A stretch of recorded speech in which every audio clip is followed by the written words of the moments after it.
Applied theatre India फाउंडेशनच्या या YouTube चॅनलमध्ये तुमच्या सगळ्यांचं परत एकदा स्वागत. या चॅनलच्या माध्यमातून आपण अप्लाइड थिएटर अर्थात उपयोजित रंगभूमी या विषयाशी संबंधित वेगवेगळ्या गोष्टी मराठीमधून लोकांच्या समोर घेऊन येतो आहे.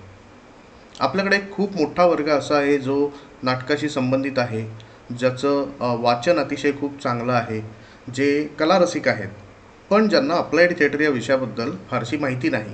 त्या सर्वांसाठी मराठीमधून वेगवेगळ्या गोष्टी आपण या चॅनलच्या माध्यमातून मांडणार आहोत आणि त्यामुळेच या चॅनलला सबस्क्राईब करायला अजिबात विसरू नका. मागच्या भागात आपण बघितलं की अप्लाइड थिएटर म्हणजे नक्की काय, आणि त्याच्यावर खूप लोकांच्या प्रतिक्रिया आल्या की बरं झालं आम्हाला कळालं की अप्लाइड थिएटर म्हणजे काय असतं किंवा असा एखादा विषय असतो. आजच्या भागामध्ये आपण बघणार आहोत की भारतामध्ये अप्लाइड थिएटरचा नक्की स्कोप काय आहे. समजा एखाद्याला अप्लाइड थिएटर या विषयामध्ये काहीतरी करायचं असेल तर तो नक्की काय करू शकतो हे आपण आजच्या भागामध्ये बघणार आहोत. तुम्ही जर भारताचा विचार केला तर भारतामध्ये वेगवेगळ्या प्रकारच्या संस्था आहेत.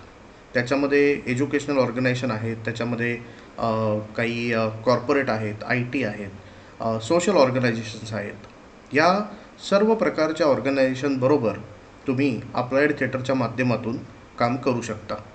त्याचं महत्त्वाचं कारण म्हणजे अप्लाइड थिएटर ही एक मेथॉडॉलॉजी आहे आणि ती कुठल्याही प्रकारच्या लोकांच्या सोबत तुम्ही वापरू शकता. आता जर भारताचा विचार केला तर याचे 3 प्रमुख भाग हे आम्ही केलेले आहेत.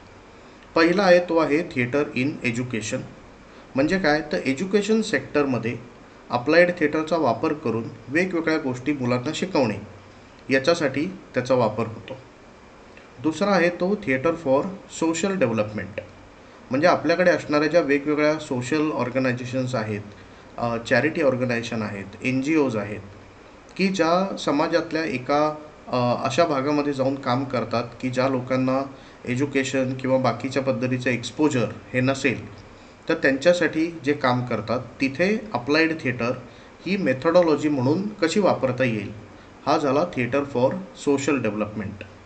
आणि तिसरा जो आहे हा थिएटर इन कॉर्पोरेट ट्रेनिंगचा खूप मोठ्या प्रमाणात विस्तार हा भारतामध्ये 2015 नंतर आपल्याला झालेला दिसतो आणि येत्या काही काळामध्ये तो अजूनही वाढणार आहे. ज्या पद्धतीने भारतामध्ये इंडस्ट्रीयल रिव्हॉल्युशन चाललेलं आहे, वेगवेगळ्या पद्धतीचं आहे, मग ते मॅन्युफॅक्चरिंग असेल, सर्व्हिस असेल, नवीन येणारे स्टार्टअप असतील, AI इंटिग्रेशन असेल, या सगळ्या माध्यमामध्ये एक मनुष्य स्वभाव जो असा भाग आहे ज्याला अपडेट करणं, ज्याला इम्प्रूव्ह करणं हा पण एक भाग आहे, ज्याच्यामध्ये ज्याला आपण बिहेवियरल ट्रेनिंग असं म्हणतो, हा एक खूप मोठा भाग आहे जो या अप्लाइड थिएटरच्या माध्यमातून कॉर्पोरेटसाठी आपण मांडू शकतो.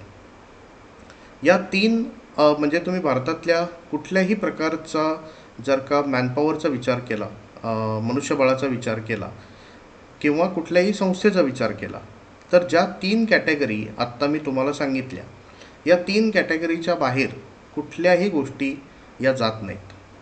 त्यामुळे एज्युकेशन, सोशल किंवा कॉर्पोरेट या 3 याच्यामध्ये भारतामध्ये असणाऱ्या सर्व प्रकारचं जे मनुष्यबळ आहे किंवा संस्था आहेत किंवा ऑर्गनायझेशन्स आहेत, याची विभागणी या 3 भागामध्ये होऊ शकते. आणि जेव्हा तुम्ही अप्लाइड थिएटर शिकता त्यावेळी या 3 प्रकारच्या ॲप्रोचनी तुम्हाला त्याचा विचार करावा लागतो. म्हणजे काय तर अप्लाइड थिएटरमध्ये आपण शिकणाऱ्या गोष्टी या सारख्याच असतात, पण जेव्हा आपण त्या एज्युकेशनमध्ये वापरतो त्यावेळी त्याचा ॲप्रोच हा वेगळा असावा लागतो. ज्यावेळी ते आपण कॉर्पोरेटमध्ये वापरतो किंवा सोशल डेव्हलपमेंटसाठी वापरतो त्यावेळी त्याचा असणारा जो ॲप्रोच आहे हा वेगळा असावा लागतो. अर्थात हे ॲप्रोच कसे असावेत किंवा काय त्याच्यामध्ये कशा पद्धतीनं काम करावं हे मी पुढे येणाऱ्या भागामध्ये तिन्ही विभागांसाठी वेगवेगळं सांगणार आहे.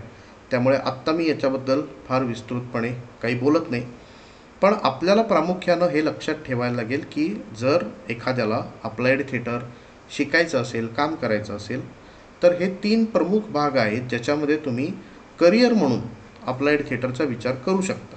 आणि करिअर म्हणून याच्यामध्ये खूप वेगवेगळ्या गोष्टी आहेत, खूप करता येण्यासारख्या गोष्टी आहेत, ज्याच्यामध्ये अगदी साध्या जॉबपासून ते प्रोजेक्ट डेव्हलपमेंट, कोलॅबरेशन किंवा नॅशनल इंटरनॅशनल फंडिंग अशा भरपूर ऑपॉर्च्युनिटी या तीनही विभागामध्ये आपल्याकडे उपलब्ध आहेत.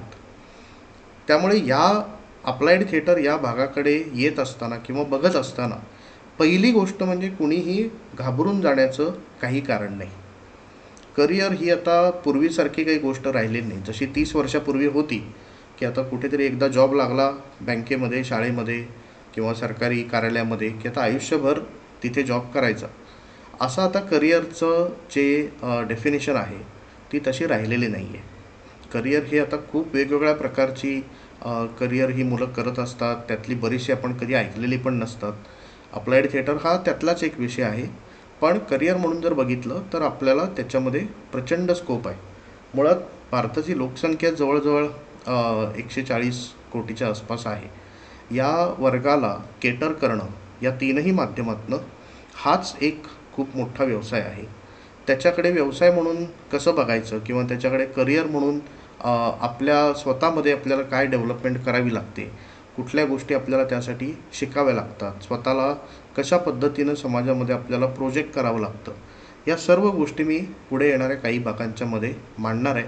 त्यामुळे आपण या चॅनलला सबस्क्राईब करायला विसरू नका. या माध्यमातून नवीन नवीन गोष्टी तुमच्यासमोर येतील. त्याबाबत तुमचे काही प्रश्न असतील तर ते कॉमेंट सेक्शनमध्ये नक्की मांडा. मी त्याचीही उत्तरं तुम्हाला व्हिडिओच्या माध्यमातून देईन. आणि लवकरच आपण भेटू. या तिन्ही जे आत्ता मी 3 विभाग मांडले त्याबद्दल विस्तृतपणे वेगवेगळी माहिती लवकरच आपण घेणार आहोत. त्यासाठी आपण परत भेटू.